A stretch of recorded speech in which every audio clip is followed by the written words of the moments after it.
हाँ तो प्यारे बच्चों, ਆਪਾਂ ਗੱਲ ਕਰ ਰਹੇ ਹਾਂ ਮੂਲ ਵਿਆਕਰਣਿਕ ਇਕਾਈਆਂ ਦੀ। ਤਾਂ ਹੁਣ ਤੱਕ ਅਸੀਂ ਮੂਲ ਵਿਆਕਰਣਿਕ ਇਕਾਈਆਂ ਦੇ ਵਿੱਚੋਂ ਭਾਵੰਸ਼, ਸ਼ਬਦ ਤੇ ਵਾਕੰਸ਼ ਇਹਨਾਂ ਤਿੰਨੇ ਇਕਾਈਆਂ ਨੂੰ ਡਿਸਕਸ ਕਰ ਹਟੇ ਹਾਂ। ਤੇ ਮੈਂ ਇਹ ਆਸ ਕਰਦਾ, ਵਿਸ਼ਵਾਸ ਕਰਦਾ ਕਿ ਤੁਸੀਂ ਉਹ ਸਾਰੇ ਨੂੰ ਬਹੁਤ ਚੰਗੀ ਤਰ੍ਹਾਂ ਸਮਝ ਲਿਆ ਹੋਊਗਾ। ਸਾਰਾ ਕੁਝ ਤੁਹਾਡੇ ਜਿਹੜਾ ਹੈਗਾ ਤੁਹਾਡੀ ਸਮਝ ਦੇ ਵਿੱਚ ਆ ਗਿਆ ਹੋਊਗਾ, ਤੁਸੀਂ ਉਹਨੂੰ ਅਬਜ਼ੌਰਬ ਕਰ ਲਿਆ ਹੋਊਗਾ। ਠੀਕ ਹੈ ਜੀ। ਤਾਂ ਹੁਣ ਆਪਾਂ ਅਗਲੀ ਗੱਲ ਕਰਦੇ ਹੈਗੇ ਆ। ਤਾਂ ਅਗਲੀ ਗੱਲ ਹੈਗੀ ਹੈ, ਜਿਸ ਯੂਨਿਟ ਬਾਰੇ ਅਸੀਂ ਗੱਲ ਕਰਨੀ ਹੈ ਉਸ ਯੂਨਿਟ ਦਾ ਨਾਮ ਹੈਗਾ ਉਪਵਾਕ। ਤਾਂ ਉਪਵਾਕ ਬਾਰੇ ਅਸੀਂ ਪਹਿਲਾਂ ਉਪਵਾਕ ਦੀ ਇੱਕ ਪਰਿਭਾਸ਼ਾ ਪੜਾਂਗੇ ਤਾਂ ਕਿ ਅਸੀਂ ਸਮਝ ਸਕੀਏ ਕਿ ਉਪਵਾਕ ਹੁੰਦਾ ਕੀ ਹੈ। ਇੱਕ ਪਰਿਭਾਸ਼ਾ ਅਨੁਸਾਰ ਇੱਕ ਅਜਿਹੇ ਸ਼ਬਦ ਸਮੂਹ ਨੂੰ ਜੋ ਕਿਸੇ ਲਮੇਰੇ ਵਾਕ ਵਿੱਚ ਸ਼ਾਮਿਲ ਕੀਤਾ ਗਿਆ ਹੋਵੇ ਅਤੇ ਜਿਸ ਦਾ ਆਪਣਾ ਉਦੇਸ਼ ਤੇ ਵਿਧੇ ਹੋਵੇ ਉਪਵਾਕ ਕਿਹਾ ਜਾਂਦਾ ਹੈ। ਇੱਕ ਜਿਹੜੇ ਲਾਈਨਸ ਇੱਕ ਭਾਸ਼ਾ ਵਿਗਿਆਨੀ ਹੋਏ ਨੇ ਬਹੁਤ ਵੱਡੇ, ਉਹ ਕੀ ਕਹਿੰਦੇ ਨੇ? ਉਹ ਕਹਿੰਦੇ ਨੇ ਜਿਹੜੇ ਲਾਈਨਸ, ਉਹਨਾਂ ਦੀ ਪਰਿਭਾਸ਼ਾ ਹੈ ਕਿ ਲੰਮੇ ਵਾਕ ਵਿੱਚ ਸਮਲਿਤ ਉਦੇਸ਼ ਤੇ ਵਿਧੇ ਵਾਲਾ ਸ਼ਬਦ ਸਮੂਹ ਉਪਵਾਕ ਹੈ। ਤਾਂ ਜਿਵੇਂ ਆਪਾਂ ਪਹਿਲਾਂ ਗੱਲ ਕਰ ਰਹੇ ਸੀ ਕਿ ਇੱਕ ਇਕਾਈ ਹੈ ਜਿਹੜੀ ਕਿ ਵਾਕ ਤੋਂ ਛੋਟੀ ਹੁੰਦੀ ਹੈ। ਇਹਦੇ ਵਿੱਚ ਵਾਕ ਵਾਂਗੂ ਹੀ ਉਦੇਸ਼ ਤੇ ਵਿਧੇ ਹੁੰਦਾ ਹੈਗਾ। ਇਹ ਵਾਕ ਨਾਲੋਂ ਕਿਵੇਂ ਵੱਖਰਾ ਹੈ, ਮੈਂ ਇੱਕ ਦੋ ਐਗਜ਼ਾਮਪਲ ਦਊਂਗਾ ਤਾਂ ਤੁਹਾਨੂੰ ਪਤਾ ਲੱਗ ਜੂਗਾ। ਤਾਂ ਅਸੀਂ ਗੱਲ ਕਰ ਰਹੇ ਹਾਂ ਉਪਵਾਕ ਦੀ। ਤਾਂ ਹੁਣ ਉਪਵਾਕ ਜਿਹੜਾ ਹੈਗਾ,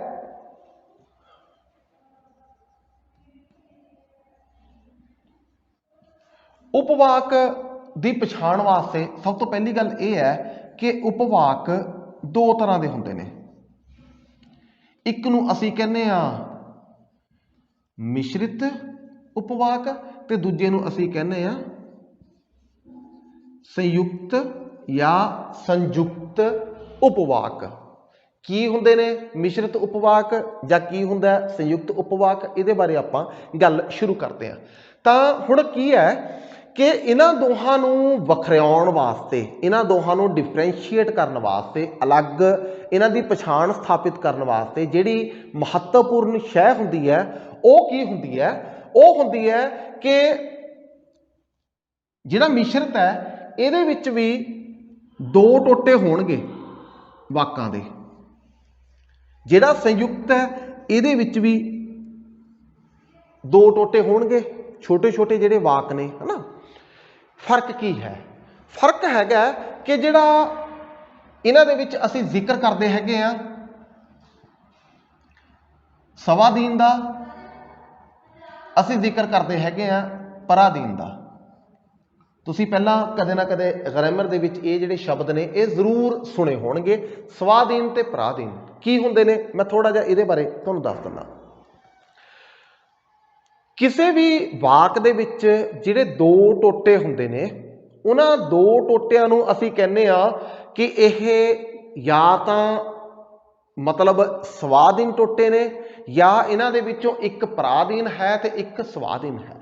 ਮੈਂ ਇੱਕ ਐਗਜ਼ਾਮਪਲ ਦਿੰਦਾ ਤੁਹਾਨੂੰ, ਐਗਜ਼ਾਮਪਲ ਦਊਂਗਾ ਤੁਸੀਂ ਛੇਤੀ ਸਮਝ ਜਾਓਗੇ ਕਿ ਮੈਂ ਜਿਹੜਾ ਕੁਝ ਸਮਝਾ ਰਿਹਾ ਉਹ ਅਸਲ 'ਚ ਹੈ ਕੀ ਆ। ਓਕੇ, ਤਾਂ ਸਭ ਤੋਂ ਪਹਿਲਾਂ ਅਸੀਂ ਕੀ ਕਰਦੇ ਹਾਂ, ਅਸੀਂ ਜਿਹੜਾ ਮਿਸ਼ਰਤ ਹੈ, ਮਿਸ਼ਰਤ ਦੀ ਐਗਜ਼ਾਮਪਲ ਅਸੀਂ ਇੱਥੇ ਲਿਖਦੇ ਹੈਗੇ ਆ।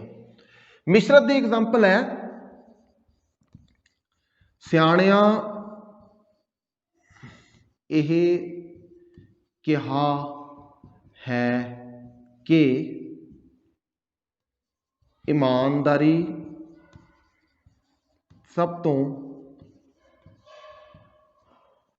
ਚੰਗੀ ਨੀਤੀ ਹੈ। ਇਹ ਇੱਕ ਐਗਜ਼ਾਮਪਲ ਲਿਖੀ ਹੈ। ਇਹ ਜਿਹੜੀ ਐਗਜ਼ਾਮਪਲ ਹੈ ਇਹ ਮਿਸ਼ਰਿਤ ਉਪਵਾਕ ਦੀ ਐਗਜ਼ਾਮਪਲ ਹੈਗੀ ਹੈ। ਤੁਸੀਂ ਦੇਖ ਰਹੇ ਹੋਵੋਗੇ ਕਿ ਜਿਹੜਾ ਮੈਂ ਇਹ ਵਾਕ ਲਿਖਿਆ ਇਹ ਵਾਕ ਦੇ ਦੋ ਟੋਟੇ ਨੇ। ਉਪਵਾਕ ਦੀ ਜਿਹੜੀ ਪਛਾਣ ਹੈ ਉਹ ਪਛਾਣ ਇਹੀ ਹੈ ਕਿ ਉਹਦੇ ਵਿੱਚ ਦੋ ਟੋਟੇ ਹੋਣਗੇ ਛੋਟੇ ਛੋਟੇ ਵਾਕਾਂ ਦੇ। ਤਾਂ ਇਹਦੇ ਵਿੱਚ ਆਹ ਪਹਿਲਾ ਟੋਟਾ ਹੈ, ਸਿਆਣਿਆਂ ਇਹ ਕਿਹਾ ਹੈ ਕਿ, ਇਹ ਪਹਿਲਾ ਟੋਟਾ ਹੈ। ਇਮਾਨਦਾਰੀ ਸਭ ਤੋਂ ਚੰਗੀ ਨੀਤੀ ਹੈ, ਇਹ दूजा टोटा है। ठीक है जी। हुण एक एग्जाम्पल पहले मैं उहदी लिखदा संयुक्त दी ताकि इन्हां दोहां नूं डिफरेंशिएट करना सौखा हो जे। संयुक्त इहदी एग्जाम्पल हैगी है कि मैं घर गया अते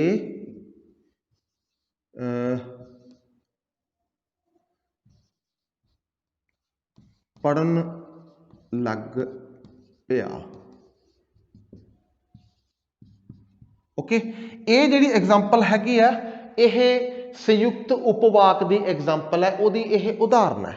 तो ये भी दो टोटे ने, ये पहला टोटा है, ये दूजा टोटा है, ये एक यूनिट है, ये दूजी यूनिट हैगी है। तो साडे कोले दो यूनिटां ने। हुण इन्हां च असी फर्क किवें कर सकते हैगे आ, असी किवें लभ सकते हैं कि किहड़ा मिश्रित वाक है ते किहड़ा संयुक्त वाक हैगा। इहदी पछाण दा सीधा जा फार्मूला है वो ये है कि जिहड़ा भी संयुक्त होगा उपवाक ये हमेशा ही दो सवाधीन जिहड़े उपवाक ने ये उन्हां दा जोड़ होगा।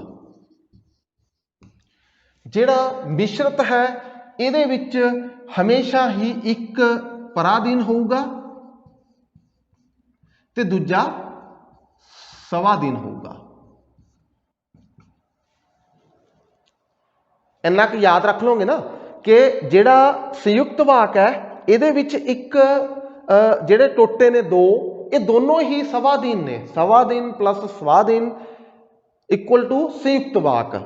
बट जिहड़ा मिश्रित हैगा उहदे विच एक टोटा पराधीन प्लस स्वाधीन इक्वलेंट मिश्रित वाक।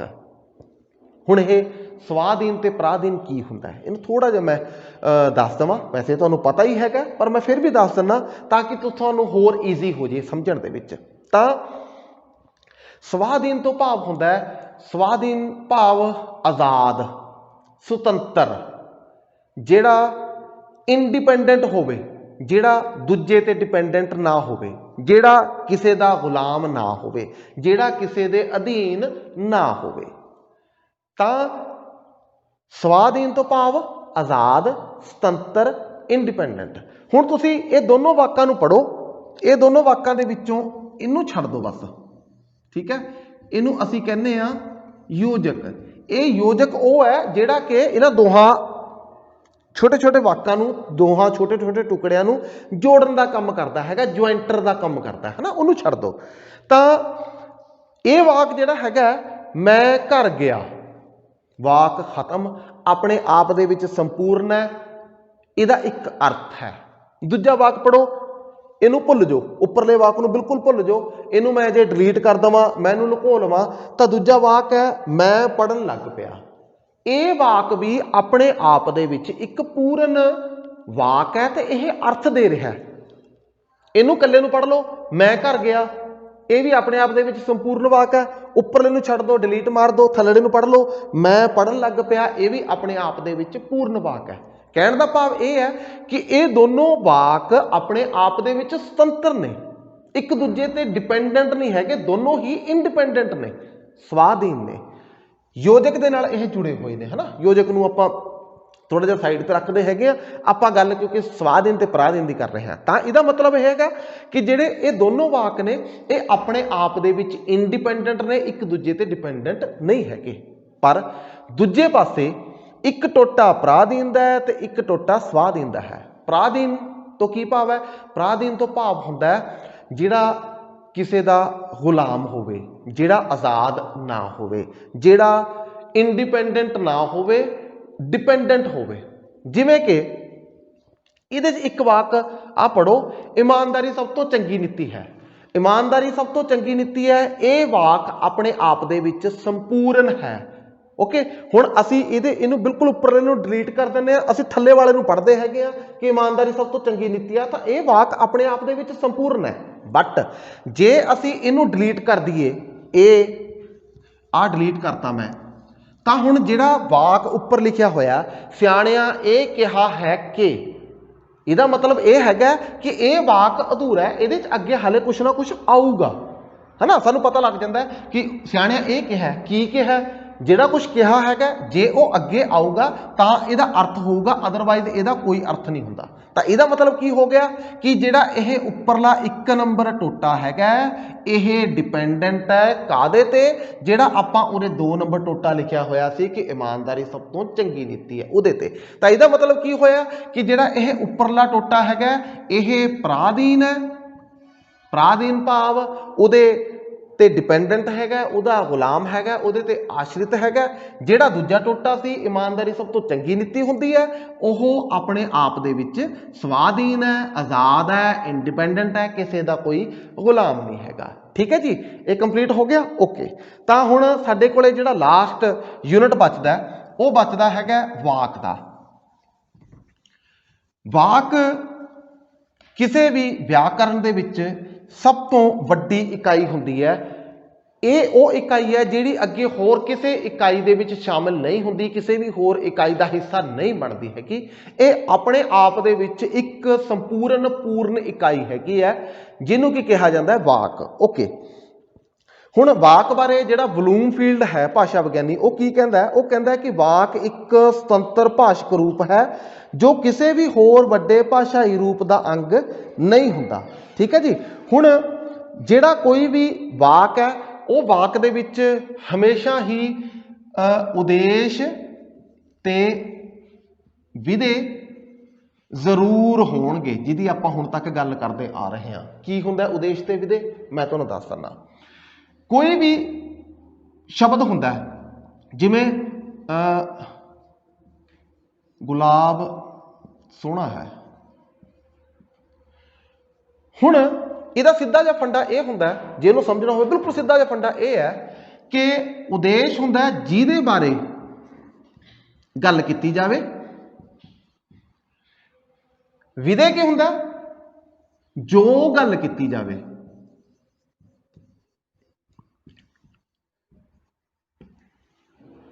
ਉਦੇਸ਼ ਜਿਹਦੇ ਬਾਰੇ ਗੱਲ ਹੋਵੇ, ਵਿਧੇ ਜਿਹੜੀ ਗੱਲ ਹੋਵੇ, ਜਿਹੜੀ ਉਹਦੇ ਬਾਰੇ ਗੱਲ ਕੀਤੀ ਜਾਵੇ। ਤਾਂ ਹੁਣ ਅਸੀਂ ਐਗਜ਼ਾਮਪਲ ਦਿੱਤੀ ਹੋਈ ਹੈ, ਉਸ ਐਗਜ਼ਾਮਪਲ ਦੇ ਆਧਾਰ ਤੇ ਅਸੀਂ ਕੀ ਕਹਿ ਸਕਦੇ ਹਾਂ ਕਿ ਗੱਲ ਕਿਹਦੇ ਬਾਰੇ ਹੋ ਰਹੀ ਹੈ? ਗੁਲਾਬ ਬਾਰੇ। ਤੇ ਗੱਲ ਕੀ ਹੋ ਰਹੀ ਹੈ? ਸੋਹਣਾ ਹੈ। ਇਹਦਾ ਮਤਲਬ ਇਹ ਇਹਦਾ ਉਦੇਸ਼ ਹੋ ਗਿਆ ਤੇ ਇਹ ਇਹਦਾ ਵਿਧੇ ਹੋ ਗਿਆ। ਉਦੇਸ਼ ਜਿਹਦੇ ਬਾਰੇ ਗੱਲ ਹੋਵੇ, ਵਿਧੇ ਜਿਹੜੀ ਗੱਲ ਹੋਵੇ। ਕਿਹਦੇ ਬਾਰੇ ਗੱਲ ਹੋ ਰਹੀ ਹੈ? ਗੁਲਾਬ ਬਾਰੇ। ਕੀ ਗੱਲ ਹੋ ਰਹੀ ਹੈ? ਕਿ ਉਹ ਸੋਹਣਾ ਹੈਗਾ। ਤਾਂ ਕਿਸੇ ਵੀ ਵਾਕ ਦੇ ਵਿੱਚ ਉਦੇਸ਼ ਤੇ ਵਿਧੇ ਦਾ ਹੋਣਾ ਲਾਜ਼ਮ ਹੈ, ਜ਼ਰੂਰੀ ਹੈਗਾ। ਉਹਦੇ ਤੋਂ ਬਿਨਾ ਕੋਈ ਵੀ ਵਾਕ ਸੰਪੂਰਨ ਨਹੀਂ ਹੋ ਸਕਦਾ ਹੈਗਾ। ਓਕੇ, ਹੁਣ ਵਾਕ ਨੂੰ ਅਸੀਂ ਅੱਗੇ ਵੰਡਦੇ ਹਾਂ ਜੀ। ਰੂਪ ਦੇ ਆਧਾਰ ਤੇ ਜਿਹੜੀ ਵਾਕ ਦੀ ਵੰਡ ਕੀਤੀ ਜਾਂਦੀ ਹੈ, ਤਾਂ ਅਸੀਂ ਕਹਿ ਸਕਦੇ ਹਾਂ ਰੂਪ ਦੇ ਆਧਾਰ ਤੇ ਸਭ ਤੋਂ ਪਹਿਲਾਂ ਜਿਹੜਾ ਵਾਕ ਹੁੰਦਾ ਉਹ ਸਧਾਰਨ ਵਾਕ ਹੁੰਦਾ ਹੈ। ਇੱਕ ਦੂਜਾ ਨੰਬਰ ਤੇ ਹੁੰਦਾ ਉਹ ਮਿਸ਼ਰਤ ਵਾਕ ਹੁੰਦਾ ਹੈ। ਨੰਬਰ 3 ਤੇ ਜਿਹੜਾ ਹੁੰਦਾ ਉਹ ਸੰਯੁਕਤ ਵਾਕ ਹੁੰਦਾ ਹੈ। ਤਾਂ ਸਧਾਰਨ ਵਾਕ ਕੀ ਹੈ? ਸਧਾਰਨ ਵਾਕ ਉਹ ਹੈ ਜਿਹਦੇ ਵਿੱਚ ਸਿਰਫ ਤੇ ਸਿਰਫ ਕਰਤਾ ਕਰਮ ਤੇ ਕਿਰਿਆ ਹੁੰਦੀ ਹੈ, ਉਹ ਸਧਾਰਨ ਵਾਕ ਹੈਗਾ। ਠੀਕ ਹੈ ਜੀ। ਓਕੇ, ਤੇ ਜਿਹਦੇ 'ਚ ਸਿਰਫ ਕਰਤਾ ਪਲੱਸ ਕਰਮ ਪਲੱਸ ਕਿਰਿਆ ਹੋਵੇ, ਇਹ ਕੀ ਹੋ ਗਿਆ ਜੀ? ਸਧਾਰਨ ਵਾਕ। ਮਿਸ਼ਰਤ ਵਾਕ ਬਾਰੇ ਆਪਾਂ ਹੁਣੇ ਪੜ੍ਹ ਕੇ ਹਟੇ ਹੈਗੇ ਆ। ਤਾਂ ਮਿਸ਼ਰਤ ਵਾਕ ਦੀ ਕੀ ਨਿਸ਼ਾਨੀ ਹੈਗੀ ਹੈ? ਜਿਹਦੇ ਵਿੱਚ ਪਰਾਧੀਨ ਹੋਵੇ ਪਲੱਸ ਇਹਦੇ 'ਚ ਕੋਈ ਨਾ ਕੋਈ ਯੋਜਕ ਹੋਵੇ ਪਲੱਸ ਇਹਦੇ 'ਚ ਇੱਕ ਇਕਾਈ ਸਵਾਧੀਨ ਦੀ ਹੋਵੇ। ਓਕੇ, ਸੰਯੁਕਤ ਦੇ ਵਿੱਚ ਸਵਾਧੀਨ ਦੀ ਹੋਵੇ, ਕੋਈ ਨਾ ਕੋਈ ਯੋਜਕ ਹੋਊਗਾ ਜਾਂ ਕੋਈ ਨਾ ਕੋਈ ਜਿਹੜਾ ਹੈਗਾ ਜਿਹੜਾ ਵਿਸ਼ਰਾਮ ਚਿੰਨ੍ਹ ਕੁਛ ਨਾ ਕੁਛ ਇਹਦੇ ਵਿੱਚ ਜ਼ਰੂਰ ਹੋਊਗਾ ਜਿਹੜਾ ਇਹਨਾਂ ਦੋਹਾਂ ਨੂੰ ਜੋੜੂਗਾ। ਤੇ ਅਗਲੀ ਇਕਾਈ ਕਿਹੜੀ ਹੈ? ਸਵਾਧੀਨ ਦੀ। ਤਾਂ ਹੁਣ ਜਿਹਦੇ ਵਿੱਚ ਸਿਰਫ ਕਰਤਾ ਪਲੱਸ ਕਰਮ ਪਲੱਸ ਕਿਰਿਆ ਹੈ ਨਾ, ਕਿ ਮੁੰਡਾ ਨੱਚਦਾ ਹੈ, ਕੁੜੀ ਗਾਉਂਦੀ ਹੈ, ਮੈਂ ਬਾਜ਼ਾਰ ਗਿਆ, मैं पढ़न लग गया, ये सारे की ने सधारण वाक ने क्योंकि इन्हां दे विच करता प्लस कर्म प्लस क्रिया आ रही है। मिश्रित वाक जिवें आपां हुणे एग्जाम्पल दे के हटे हैं, ਉਹ ਵਾਕ ਜਿਹਦੇ ਵਿੱਚ ਇੱਕ ਡਿਪੈਂਡੈਂਟ ਇਕਾਈ ਹੋਵੇ ਤੇ ਇੱਕ ਇੰਡੀਪੈਂਡੈਂਟ ਇਕਾਈ ਹੋਵੇ ਤੇ ਜਿਹੜੀ ਡਿਪੈਂਡੈਂਟ ਇਕਾਈ ਹੈਗੀ ਹੈ ਉਹ ਇੰਡੀਪੈਂਡੈਂਟ ਇਕਾਈ ਤੇ ਬੇਸਡ ਹੋਵੇ, ਉਹਦੇ ਤੇ ਆਧਾਰਿਤ ਹੋਵੇ, ਉਹਦੀ ਉਹ ਸਹਾਇਤਾ ਚਾਹੁੰਦੀ ਹੋਵੇ। ਸੰਯੁਕਤ ਵਾਕ ਜਿਹਦੇ ਵਿੱਚ ਦੋਨੋਂ ਇਕਾਈਆਂ ਜਿਹੜੀਆਂ ਨੇ ਉਹ ਆਪਣੇ ਆਪ ਦੇ ਵਿੱਚ ਆਜ਼ਾਦ ਹੋਣ। ਓਕੇ, ਕਾਰਜ ਦੇ ਆਧਾਰ ਤੇ ਅਸੀਂ ਜਿਹੜਾ ਵਾਕ ਹੈ ਕਾਰਜ ਦੇ ਆਧਾਰ ਤੇ ਅਸੀਂ ਇਹਨੂੰ ਫਿਰ ਤਿੰਨ ਭਾਗਾਂ ਦੇ ਵਿੱਚ ਵੰਡਦੇ ਹਾਂ। ਕਾਰਜ ਦੇ ਆਧਾਰ ਤੇ, ਰੂਪ ਦੇ ਆਧਾਰ ਤੇ ਵੀ ਤਿੰਨ ਭਾਗਾਂ 'ਚ ਵੰਡਦੇ ਹਾਂ। ਰੂਪ ਦੇ ਆਧਾਰ ਤੇ ਅਸੀਂ ਕਹਿੰਦੇ ਹਾਂ ਕਿ ਵੀ ਇਹ ਪਹਿਲਾ ਸਧਾਰਨ ਵਾਕ ਹੈ, ਦੂਜਾ ਇਹ ਮਿਸ਼ਰਤ ਵਾਕ ਹੈ ਤੇ ਤੀਜਾ ਇਹ ਸੰਯੁਕਤ ਵਾਕ ਹੈਗਾ। ਕਾਰਜ ਦੇ ਆਧਾਰ ਤੇ ਵੀ ਤਿੰਨ ਜਿਹੜੇ ਨੇ ਵੰਡੇ ਜਾਂਦੇ ਨੇ ਤਿੰਨ ਭਾਗਾਂ ਦੇ ਵਿੱਚ। ਸਭ ਤੋਂ ਪਹਿਲਾ ਜਿਹੜਾ ਵਾਕ ਹੁੰਦਾ ਉਹਨੂੰ ਅਸੀਂ ਕਹਿੰਦੇ ਆ ਬਿਆਨੀਆ ਵਾਕ। ਦੂਜਾ ਜਿਹੜਾ ਵਾਕ ਹੁੰਦਾ ਉਹਨੂੰ ਅਸੀਂ ਕਹਿੰਦੇ ਆ ਹੁਕਮੀ, है ना, ਜਾਂ ਆਗਿਆਵਾਚੀ। ਤੀਜਾ ਜਿਹੜਾ ਹੁੰਦਾ ਇਹ ਹੁੰਦਾ ਪ੍ਰਸ਼ਨੀਆ। ਕਾਰਜ ਤੋਂ ਭਾਵ ਹੈਗਾ ਕਿ ਅਸੀਂ ਵਾਕਾਂ ਤੋਂ ਕੰਮ ਕਿਵੇਂ ਲੈਣੇ ਹੈਗੇ ਆ। ਕਾਰਜ ਤੋਂ ਭਾਵ ਹੁੰਦਾ ਕੰਮ, ਅਸੀਂ ਵਾਕਾਂ ਤੋਂ ਕੰਮ ਕਿਵੇਂ ਲੈਣੇ ਆ ਉਹਦੇ ਆਧਾਰ ਤੇ ਅਸੀਂ ਇਹਨੂੰ ਤਿੰਨ ਭਾਗਾਂ ਦੇ ਵਿੱਚ ਵੰਡਦੇ ਆ। ਸਭ ਤੋਂ ਪਹਿਲਾ ਵਾਕ ਹੈਗਾ ਬਿਆਨੀਆ ਵਾਕ। ਬਿਆਨੀਆ ਵਾਕ ਹੁੰਦਾ ਸਧਾਰਨ ਵਾਕ, ਬਿਲਕੁਲ ਸਧਾਰਨ ਵਾਕ ਜਿਹਦੇ ਵਿੱਚ ਨਾ ਤਾਂ ਕੋਈ ਹੁਕਮ ਦਿੱਤਾ ਗਿਆ ਹੋਵੇ ਤੇ ਨਾ ਹੀ ਕੋਈ ਪ੍ਰਸ਼ਨ ਪੁੱਛਿਆ ਗਿਆ ਹੋਵੇ। ਮੇਰੇ ਕੋਲ ਐਗਜ਼ਾਮਪਲ ਲਿਖੀਆਂ ਹੋਈਆਂ ਨੇ, ਤੁਹਾਨੂੰ ਦੱਸ ਦਿੰਦਾ। ਜਿਵੇਂ ਦਿੱਲੀ ਭਾਰਤ ਦੀ ਰਾਜਧਾਨੀ ਹੈ, ਅਸੀਂ ਸਾਰੇ ਭਾਰਤੀ ਹਾਂ, ਮੈਂ ਮੁੰਡਾ ਹਾਂ, ਉਹ ਗਾਉਂਦਾ ਹੈ, ਉਹ ਨੱਚਦਾ ਹੈ, ਜਸਟ ਇਹ। ਹੁਕਮੀ ਵਾਕ ਜਿਵੇਂ ਕਿ ਆਪਾਂ ਕਿਹਾ ਕਿ ਉਹਦੇ ਵਿੱਚ ਜਿਹੜਾ ਵਾਕ ਹੈ ਉਹਦੇ ਵਿੱਚ ਜਾਂ ਤਾਂ ਕੋਈ ਹੁਕਮ ਦਿੱਤਾ ਗਿਆ ਹੋਊਗਾ ਜਾਂ ਕੋਈ ਨਾ ਕੋਈ ਬੇਨਤੀ ਜਾਂ ਆਗਿਆ ਮੰਗੀ ਗਈ ਹੋਊਗੀ। ਜਿਵੇਂ ਇਹ ਕੰਮ ਚੰਗੀ ਤਰ੍ਹਾਂ ਕਰੋ, ਇਹ ਇੱਕ ਹੁਕਮ ਹੈ ਕਿਸੇ ਵੀ ਬੰਦੇ ਨੂੰ, ਠੀਕ ਹੈ। ਦੂਜਾ ਵਾਕ ਹੈਗਾ ਪਾਣੀ ਪਿਲਾਓ ਜੀ, ਇਹ ਬੇਨਤੀ ਕੀਤੀ ਗਈ ਹੈਗੀ ਹੈ। ਤਾਂ ਜਿਹੜੇ ਵਾਕ ਦੇ ਵਿੱਚ ਵੀ ਹੁਕਮ ਦਿੱਤਾ ਗਿਆ ਹੋਵੇ, ਕੋਈ ਆਗਿਆ ਮੰਗੀ ਗਈ ਹੋਵੇ, ਕੋਈ ਬੇਨਤੀ ਕੀਤੀ ਗਈ ਹੋਵੇ, ਉਹ ਹੁਕਮੀ ਜਾਂ ਆਗਿਆਵਾਚੀ ਵਾਕ ਹੁੰਦਾ। ਤੀਜਾ ਹੁੰਦਾ ਪ੍ਰਸ਼ਨੀਆ, ਬਿਲਕੁਲ ਸਿੱਧਾ ਜਿਹਾ ਹੈਗਾ ਕਿ ਜਿਸ ਵਾਕ ਦੇ ਵਿੱਚ ਕੋਈ ਨਾ ਕੋਈ ਪ੍ਰਸ਼ਨ ਪੁੱਛਿਆ ਗਿਆ ਹੋਵੇ ਅਸੀਂ ਉਸ ਵਾਕ ਨੂੰ ਕਹਿੰਦੇ ਆ ਪ੍ਰਸ਼ਨੀਆ ਵਾਕ। ਐਗਜ਼ਾਮਪਲ ਹੈਗੀ ਹੈ ਕਿ ਕੀ ਤੁਸੀਂ ਖਾਣਾ ਖਾ ਲਿਆ। ਹੁਣ ਇਹਦੇ 'ਚ ਕੱਕਾ ਸ਼ਬਦ ਲੱਗ ਗਿਆ ਕੀ, ਹੈ ਨਾ। ਆਮ ਤੌਰ ਤੇ ਜਿਹੜੇ ਵੀ ਕੱਕੇ ਨਾਲ ਸ਼ੁਰੂ ਹੋਣ ਵਾਲੇ ਜਿਹੜੇ ਨੇ ਸ਼ਬਦ, ਜਿਵੇਂ ਕੀ, ਕੌਣ, ਕਿੱਥੇ, ਕਿਵੇਂ, ਕਿਹੜਾ, ਕਿਸ ਨਾਲ, ਇਹ ਸਾਰੇ ਜਿਹੜੇ ਨੇ ਇਹ ਜਿਹੜੇ ਵੀ ਵਾਕ ਦੇ ਵਿੱਚ ਆਉਣਗੇ ਤਾਂ ਉਹ ਪ੍ਰਸ਼ਨੀਆ ਵਾਕ ਹੋਊਗਾ, ਡੈਫੀਨੇਟ ਹੈਗਾ। ਪਰ ਕਈ ਵਾਕ ਹੁੰਦੇ ਨੇ ਕਿ ਜਿਨ੍ਹਾਂ ਦੀ ਸੈਂਸ ਤੋਂ ਸਾਨੂੰ ਪਤਾ ਲੱਗਦਾ, ਜਾਂ ਜਿਹੜਾ ਬਿਲਕੁਲ ਪਿੱਛੇ ਇਹ ਕੜਛੀ ਲੱਗੀ ਹੁੰਦੀ ਹੈ ਨਾ, ਇਹਦੇ ਤੋਂ ਸਾਨੂੰ ਪਤਾ ਲੱਗ ਜਾਂਦਾ, ਕੁਐਸਚਨ ਮਾਰਕ ਤੋਂ ਸਾਨੂੰ ਪਤਾ ਲੱਗ ਜਾਂਦਾ ਹੈਗਾ ਕਿ ਇਹ ਜਿਹੜਾ ਵਾਕ ਹੈ ਇਹਦੀ ਕਿਸਮ ਜਿਹੜੀ ਹੈ ਉਹ ਪ੍ਰਸ਼ਨੀ ਹੈ। ਜਿਵੇਂ ਇੱਕ ਵਾਕ ਹੈ ਤੁਸੀਂ ਖਾਣਾ ਖਾ ਲਿਆ। ਹੁਣ ਇਹ ਵਾਕ ਦੇ ਵਿੱਚ ਅਸੀਂ ਕੀ ਸ਼ਬਦ ਨਹੀਂ ਵਰਤਿਆ ਹੈਗਾ ਕਿ ਕੀ ਤੁਸੀਂ ਖਾਣਾ ਖਾ ਲਿਆ, ਅਸੀਂ ਨਹੀਂ ਵਰਤਿਆ। ਪਰ ਕੀ ਤੋਂ ਬਿਨਾਂ ਵੀ ਸਾਨੂੰ ਇਹ ਪਤਾ ਲੱਗ ਰਿਹਾ ਕਿ ਇਹ ਜਿਹੜਾ ਵਾਕ ਹੈ ਇਹ ਪ੍ਰਸ਼ਨੀ ਹੈ। ਲਹਿਜ਼ਾ ਤੁਸੀਂ ਖਾਣਾ ਖਾ ਲਿਆ, ਪਹਿਲੀ ਗੱਲ ਲਹਿਜ਼ਾ। ਦੂਜੀ ਗੱਲ ਪਿੱਛੇ ਇਹ ਜਿਹੜਾ ਚਿੰਨ੍ਹ ਲੱਗਿਆ ਹੋਇਆ ਹੈ ਨਾ, ਪ੍ਰਸ਼ਨੀਆ ਚਿੰਨ੍ਹ ਲੱਗਿਆ ਹੋਇਆ, ਇਹਦੇ ਤੋਂ ਸਾਨੂੰ ਪਤਾ ਲੱਗ ਜਾਂਦਾ ਹੈਗਾ ਕਿ ਇਹ ਜਿਹੜਾ ਪ੍ਰਸ਼ਨ ਪੁੱਛਿਆ ਗਿਆ। ਸੋ ਪਿਆਰੇ ਵਿਦਿਆਰਥੀਓ, ਅੱਜ ਆਪਾਂ ਡਿਸਕਸ਼ਨ ਕੀਤੀ ਹੈ, ਅੱਜ ਆਪਾਂ ਵਿਚਾਰ ਚਰਚਾ ਕੀਤੀ ਹੈ, ਵਿਚਾਰ ਵਿਮਰਸ਼ ਕੀਤਾ ਹੈ। ਕਾਹਦੇ ਬਾਰੇ? ਪੰਜਾਬੀ ਦੀਆਂ ਜਿਹੜੀਆਂ ਮੂਲ ਵਿਆਕਰਣਿਕ ਇਕਾਈਆਂ ਨੇ ਉਹਨਾਂ ਬਾਰੇ। ਤੁਸੀਂ ਸਾਰਿਆਂ ਨੇ ਜਾਣ ਲਿਆ ਕਿ ਪੰਜਾਬੀ ਦੀਆਂ ਪ੍ਰਮੁੱਖਤ 5 ਮੂਲ ਇਕਾਈਆਂ ਨੇ ਜਿਹੜੀਆਂ ਕਿ ਸਾਹਮਣੇ ਤੁਹਾਨੂੰ ਇਹ ਦਿਸ ਰਹੀਆਂ ਨੇ। ਭਾਵੰਸ਼ ਹੈ, ਸ਼ਬਦ ਹੈ, ਵਾਕੰਸ਼ ਹੈ, ਉਪਵਾਕ ਹੈ ਤੇ ਵਾਕ ਹੈ, ਠੀਕ ਹੈ। ਤੇ ਇਹਨਾਂ ਬਾਰੇ ਆਪਾਂ ਖੁੱਲ੍ਹ ਕੇ ਵਿਚਾਰ ਚਰਚਾ ਕਰ ਲਈ ਹੈ। ਤੁਸੀਂ ਸਾਰੇ ਪਿਆਰੇ ਵਿਦਿਆਰਥੀਆਂ ਨੇ ਇਹ ਜਿਹੜੀ ਆਡੀਓ ਵੀਡੀਓ ਏਡ ਹੈ ਤੁਹਾਡੇ ਕੋਲੇ ਪਹੁੰਚ ਰਹੀ ਹੈ, ਤੁਸੀਂ ਇਹ ਬਹੁਤ ਹੀ ਧਿਆਨ ਨਾਲ ਸੁਣਨੀ ਹੈ। ਉਸ ਤੋਂ ਬਾਅਦ ਇਹਦੇ ਜਿਹੜੇ ਕੁਝ ਐਗਜ਼ਾਮਪਲਸ ਹੈਗੀਆਂ ਨੇ ਉਹਨੂੰ ਤੁਸੀਂ ਪ੍ਰੈਕਟਿਸ ਕਰਨਾ ਹੈ, ਉਹਦਾ ਅਭਿਆਸ ਕਰਨਾ ਹੈਗਾ, ਤਾਂ ਕਿ ਤੁਸੀਂ ਜਿਹੜਾ ਹੈਗਾ ਪੇਪਰ ਦੇ ਵਿੱਚ ਜਿਵੇਂ ਮੈਂ ਤੁਹਾਨੂੰ ਕਰਾਇਆ ਹੈਗਾ ਉਹਨੂੰ ਤੁਸੀਂ ਐਜ਼ ਇਟ ਇਜ਼ ਕਰ ਸਕੋ। ਤੁਸੀਂ ਇੰਨੀ ਦੇਰ ਤੱਕ ਇਸ ਲੈਕਚਰ ਨੂੰ ਸੁਣਿਆ, ਉਹਦੇ ਵਾਸਤੇ ਮੈਂ ਤੁਹਾਡਾ ਸ਼ੁਕਰੀਆ ਅਦਾ ਕਰਦਾ। ਬਹੁਤ ਬਹੁਤ ਸ਼ੁਕਰੀਆ, ਮਿਹਰਬਾਨੀ, ਧੰਨਵਾਦ। ਫਿਰ ਮਿਲਦੇ ਹਾਂ। ਸ਼ੱਬਾ ਖੈਰ।